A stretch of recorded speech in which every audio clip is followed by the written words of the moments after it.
Limp Bizkit. You're looking at Carmen Electra. It's my baby.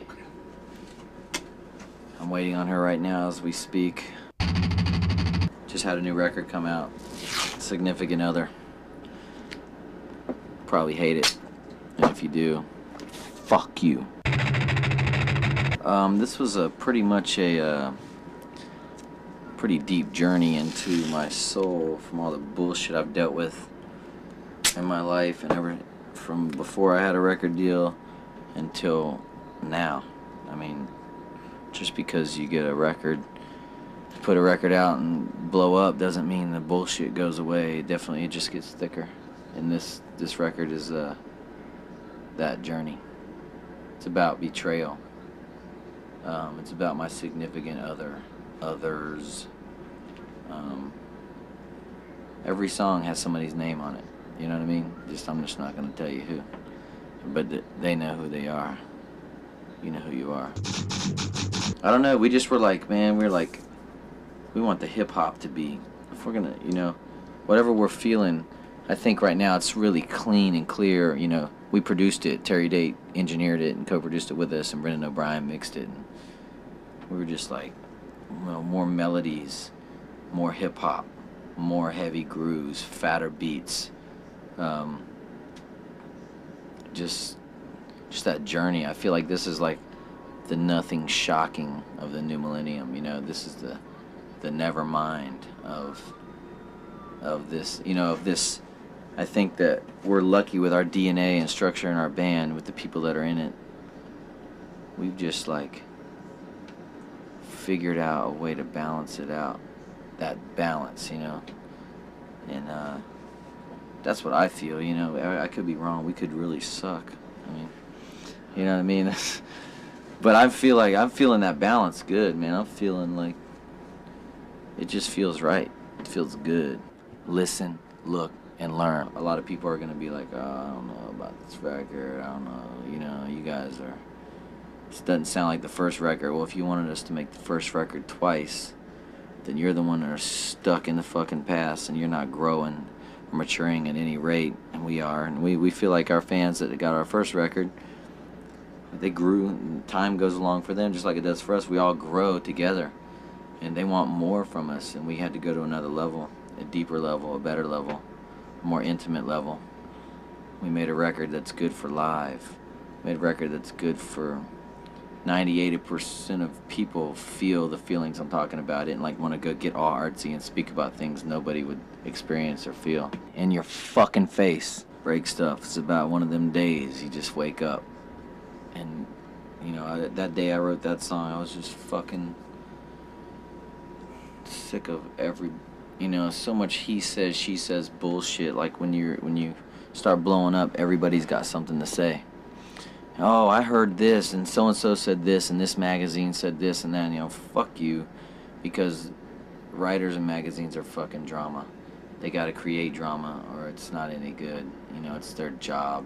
It's like the whole world likes real TV, cops, and Jerry Springer. That's what drives the world. Hidden video camera shit, and that's the truth.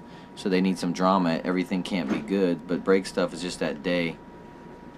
You just wake up, and you want everyone to leave you alone. If you fucking get near me or talk to me, I just feel like, I might not, but I just feel like I want to break your fucking face, you know what I mean? No Sex is about, emptiness, you're in this position that I'm in, or anybody, if you can get laid anytime, and having sex is a great thing.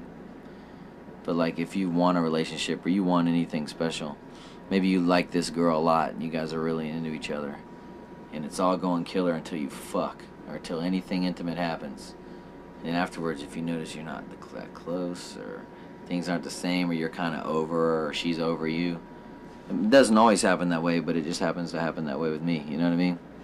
If I rush into some shit, it's not time, then it's usually headed. The beginning of the end is at that point. And there's been times I've known people where I wish I wouldn't have done that. If I was to pack something, it would be a chainsaw. and I would skin your happy ass raw. Nobody Like You is about, it's just about giving your all to somebody and they just don't give a fuck. You know what I mean? And you just don't want to let go. It's just like, you know, Jonathan Davis is on it, Scott Weiland's on it. It's just like a dream team, you know what I mean? There's a drum solo in it, fat ass riffs, and like, just Nobody Like You, man. It's like, it just says itself, you know? You're you, and I don't want to let go, and I got reasons, and my reasons are, anybody else can tell you, man, just let it go, man, just don't worry about fuck her, man, she didn't do you right, but you know, you're not gonna, you can go, okay, yeah. But you're not gonna listen to anybody. You're gonna do what you want to do no matter what, no matter if it hurts, no matter anything. It's kind of just that thing, like, no matter how bad you fucked me, it's like you just want me to, you want to just see me shrivel up and die.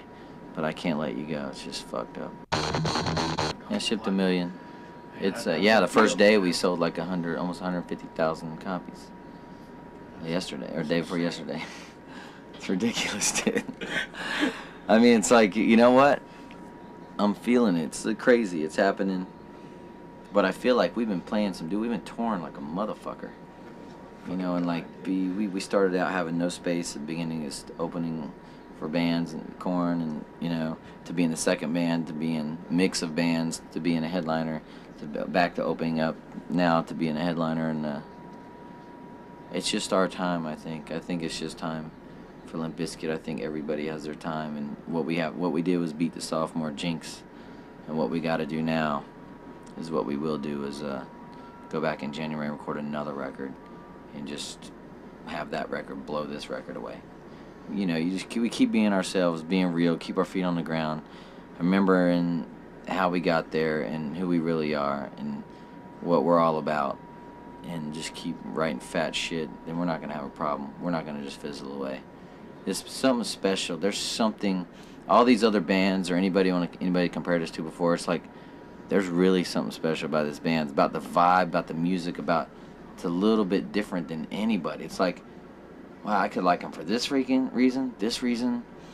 I could see them sticking around because of this or this, and they're not glamming out or nothing, you know, it's really dope, you know, it's really curious to see where it's going to go from here. I don't know, I mean, it's definitely, I'm conscious of my vocals, how they should sound, and I want to sound like me. What I wanted to do is get more of my natural tone in there, you know what I mean, my speaking tone. More like, you know, like I talk, I ain't no joke, so you should get a pen and write yourself a little note. It sounds like me, just like, kind of like rapping, you know. And a lot of times before, I have this other voice I use that's, you know, psycho female blowing up the phone line. It's a little more nasally, and it's hard to, you know, you get blown out, you get hollowed out from so many years of screaming, and it's hard to really capture that fat nasally thing, but I do it in little hints and icings here and there, and the melody singing wise, the way I talk, I just sing the way I talk, you know what I mean? But you don't understand when, you know, it's just like, it sounds like me talking with like, but I'm singing. I kind of just thought of it like that. I go, wow, I just want to go out there and sound like me, so when you hear my record, you'll be able to, might take you a minute, but you listen, you go, oh, that's Limp Bizkit. By my vocals, you know what I mean? And I don't know, man, I just think I sang in a way that's not going to hurt so much live. So shut the fuck up. I sang in a way that I can do longer, and like when we sing our old song, it wears me, but when I sing the new songs, I can tour and sing them much longer. I mean, I had to think about going off on stage, the songs I wrote, how winded I was, what I couldn't, how much vocals I put in this chorus, or how jumbled up the words were here, and how I was singing, and how hard it was to do it live because we recorded it before we ever toured. Now we toured so long, now I knew where to leave breathers, how to sing in these parts, and how I can go from melodies to heavy parts, and how it should be, transitions, and it's all about the live show. It's like pulling it off live and being new and innovative and going to different levels and being more melodic, more outspoken, my rhymes more swinging, more clear, vocals clearer than ever. You can understand all the words way better than you can understand on the first record.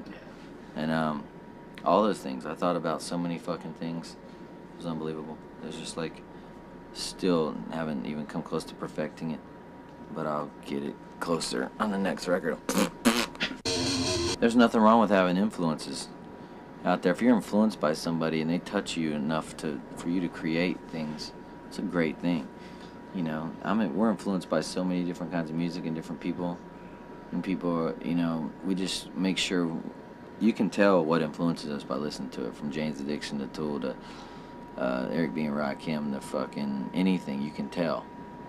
But we take all our influences in and we digest them, and when we let them out, they come out in Limp Bizkit. It sounds like Limp Bizkit.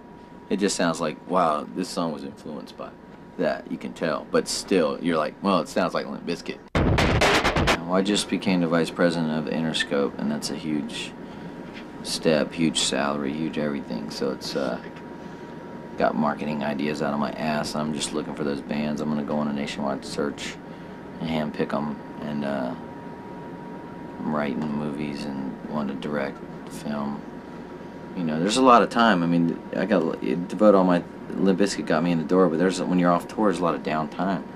And I also want to leave a legacy in all three fields, which is be a huge business mogul in the entertainment industry, a huge director winning a Grammy, and a band that is really real and innovative and affects your life and really can take you to that place that bands like Tool and Jane's Addiction and Smashing Pumpkins and Led Zeppelin and Korn and a lot of bands have taken me.